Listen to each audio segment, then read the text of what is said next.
Hello बच्चों, इस video में हम पढ़ेंगे चैप्टर 8 वे दिन भी क्या दिन थे।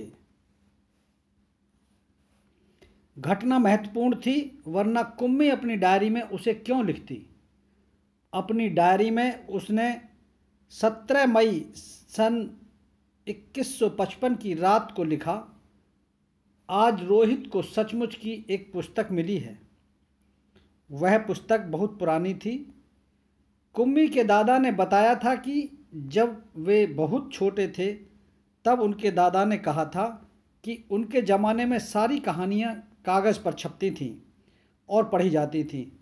पुस्तकों में पृष्ठ होते थे जिन पर कहानियाँ छपी होती थीं और हर पृष्ठ पढ़ने के पश्चात दूसरा पृष्ठ पलटकर आगे पढ़ना होता था।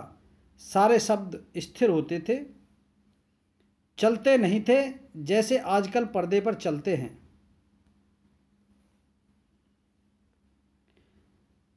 रोहित ने कहा था, कितनी पुस्तकें बेकार जाती होंगी, एक बार पढ़ी और फिर बेकार हो गईं।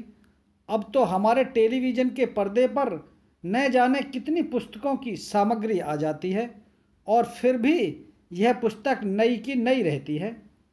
कुम्मी ने भी रोहित की हाँ में हाँ मिलाई, फिर पूछा, तुम्हें वह पुस्तक कहाँ मिली? रोहित ने बताया, अपने घर में एक पुराना डिब्बा कहीं दबा पड़ा था, उसी को फेंक रहे थे कि उसमें से यह पुस्तक मिली। इसमें क्या लिखा है? स्कूलों के बारे में लिखा है। स्कूल? कुम्मी ने प्रश्न किया।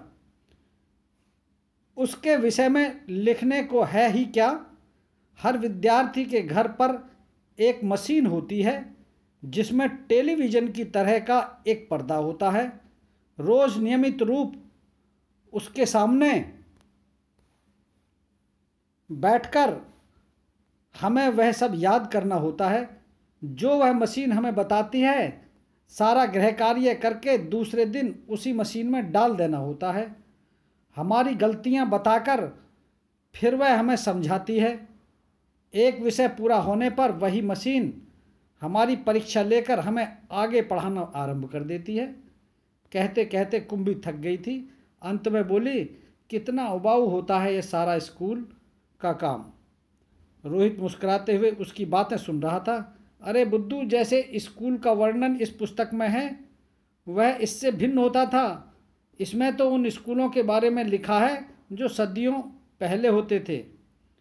कुम्मी के मन में कुछ उत्सुकता जगी। बोली, फिर भी उनके यहाँ मशीन के बने अध्यापक तो होते ही होंगे। कुम्मी को याद आया कि एक बार जब उसने भूगोल में रोज़ वही गलतियां होने लगी थीं तो उसकी माँ ने मोहल्ले के अध्यक्ष को बताया था। तब एक आदमी आया था और उसने उस मशीन के पुर्जे पुर्जे अलग कर दिए थे।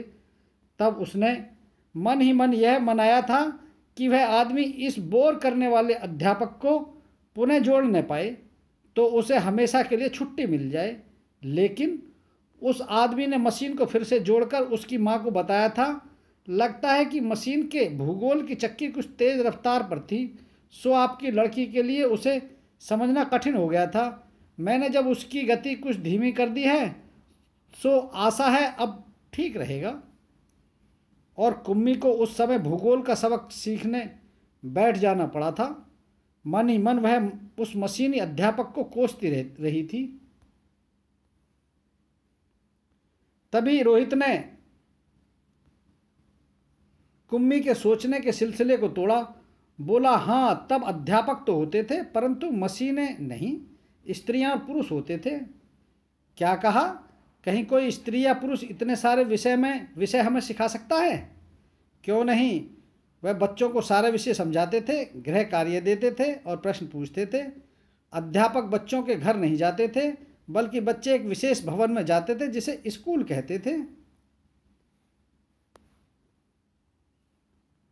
कुम्मी का अगला प्रश्न था, तो क्या सब बच्चे एक समय में एक जैसी ही चीज़ें सीखते थे?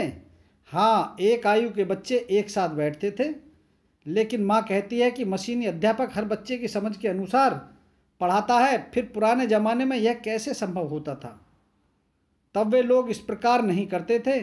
रहने दो, तुम्हारी इच्छा नहीं है तो मैं वह पुस्तक तुम्हें नहीं दूंगा। कुम्मी झट बोली, नहीं नहीं, मैं उसे पढ़ना चाहूँगी कि तब स्कूल कैसे होते थे, कितनी अजीब अजीब बातें जानने को मिलेंगी। इतने में अंदर से माँ की आवाज़ सुनकर कुम्मी बोली, लगता है सबक का समय हो गया है। रोहित भी उठा और अपने घर की ओर चला गया। कुम्मी अपने घर की ओर चली गई। अंदर मशीन आगे का सबक देने को तैयार थी। मशीन से आवाज़ आनी आरंभ हो गई, सबसे पहले आज तुम्हें गणित सीखना है, कल का होमवर्क छेद में डालो।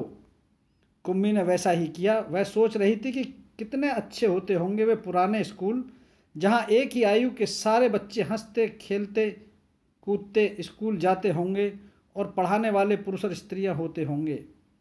इतने में मशीन से स्वर आना आरंभ हो गया था और पर्दे पर चलते हुए अक्षर एवं अंक आने शुरू हो गए थे। और कुम्मी सोच रही थी कि तब स्कूल जाने में कितना आनंद आता होगा, कितने खुश रहते होंगे सारे बच्चे।